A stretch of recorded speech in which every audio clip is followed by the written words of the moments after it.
मान्य सदस्य जितजंग बस्ने समय 6 मिनेट। यसपछि मान्य सदस्य उदयबहादुर बोहरा।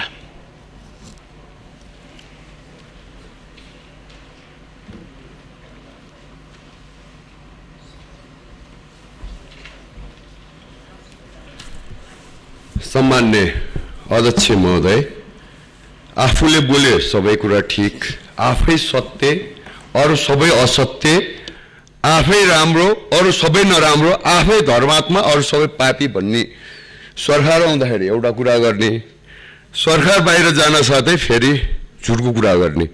म यस प्रसङ्गमा जोड्न चाहन्छु, जहाँसम्म राजनीतिक सामाजिकको कुरा छ विशेष समय लिएर बोल्ने नै छु। जहाँसम्म अध्यक्ष महोदय नेपालमा केही परिवर्तन गर्नुपर्छ, अब हामी संविधान संशोधनका कुराहरू पनि आएको छ।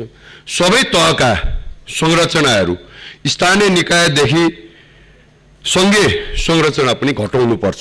यो मैले धेरै अगाडिदेखि भन्दै आएको हो।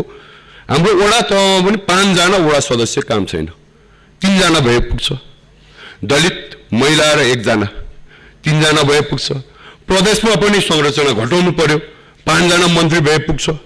सङ्घीय संरचनामा पनि सङ्घीय सांसदमा पनि डाइरेक्ट जो पार्लियामेन्ट मेम्बरहरू छन् डाइरेक्ट प्रतिनिधि सभामा बस्छन्, जो समानुपातिकवाला छ राष्ट्रिय सभामा बस्नु पर्यो, त्यसको पनि संरचना घटाउनु पर्यो।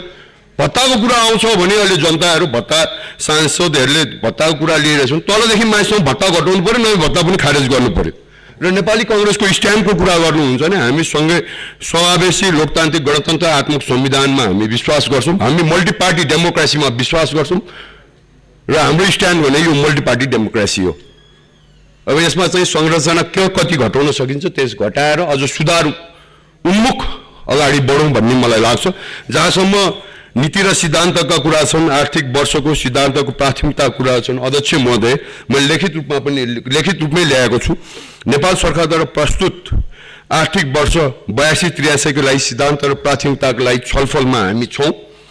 नेपालको संघीय संरचना कार्यान्वयन पछि राजनीतिक स्थायित्व, लोकतान्त्रिक संस्थाहरूको सबलीकरण, सामाजिक न्यायतर्फ महत्त्वपूर्ण उपलब्धि हासिल गरेका छौं। अझ द्रुत समावेशी र दिगो विकासको बाटो समात्न आवश्यक पनि छ। आगामी आर्थिक वर्षको सिद्धान्त प्राथमिकता केही प्रमुख आधारहरू तय भएका छन्।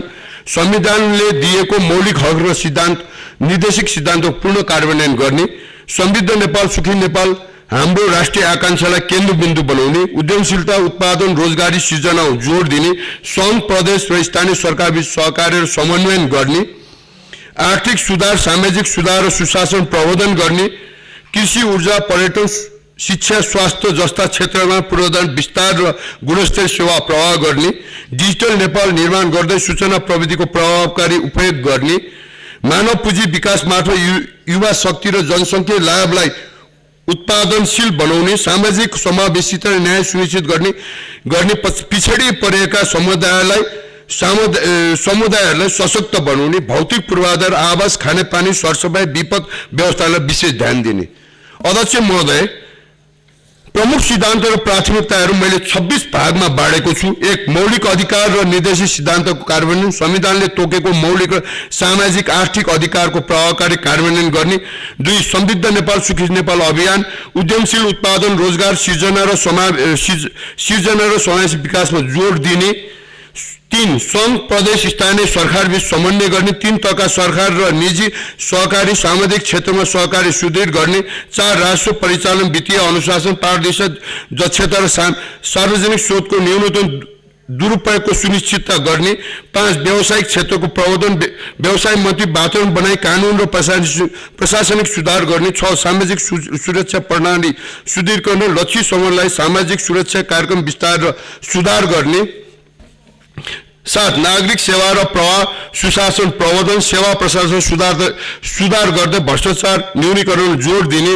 8 रोजगार सृजना, विदेशमा निर्भरता घटाउँदै स्वदेशमा स्वरोजगार र उद्देश्य प्रवर्धन गर्ने। 9 आर्थिक सुधार, लगानी आकर्षित गर्ने, कानुनी संस्थागत प्रक्रिया सुधार गर्ने। 10 कृषि क्षेत्रको व्यावसायीकरण, कृषि यन्त्रीकरण, उत्पादकत्व वृद्धि तथा बजार व्यवस्थामा जोड दिने। 11 ऊर्जा विकास, जलविद्युत नवीकरण ऊर्जाको प्रवर्धन अन्तर्देशीय व्यापार प्रवर्धन गर्ने, 11 पर्यटन पूर्वाधार विकास, सांस्कृतिक साहसिक र धार्मिक पर्यटन प्रवर्धन गरी पूर्वाधार निर्माण गर्ने, 13 औद्योगिक विकास स्टार्टअप व्यवसायलाई प्रोत्साहन र औद्योगिक पूर्वाधार सुदृढ गर्ने, 14 डिजिटल पूर्वाधार विस्तार, नेपाललाई डिजिटल अर्थतन्त्र उन्मुख गर्ने, 15 शिक्षा क्षेत्र सुधार, गुणस्तरीय जीवनयोगी शिक्षा प्रदान गर्ने, 16 स्वास्थ्य सेवा सुधार, आधारभूत स्वास्थ्य सेवा स्वास्थ्य बीमा पहुँच विस्तार गर्ने, 17 मानव पुँजी विकास, सुयुक्त जनशक्ति विकासमात्र जनशक्ति लाभको उपयोग गर्ने, 18 सामाजिक समावेशी विकास प्रवर्धन पछाडि पारिएका समूहहरूको सशक्तिकरण जोड दिने, 19 भौतिक पूर्वाधार र आवास विकास राष्ट्रिय गौरवका आयोजना पूरा गर्न प्राथमिकता दिने, 20 खानेपानी र सरसफाइ सुरक्षित खानेपानी र सरसफाइ सेवा पहुँच सुदृढ गर्ने, 21 प्राकृतिक विपद व्यवस्थापन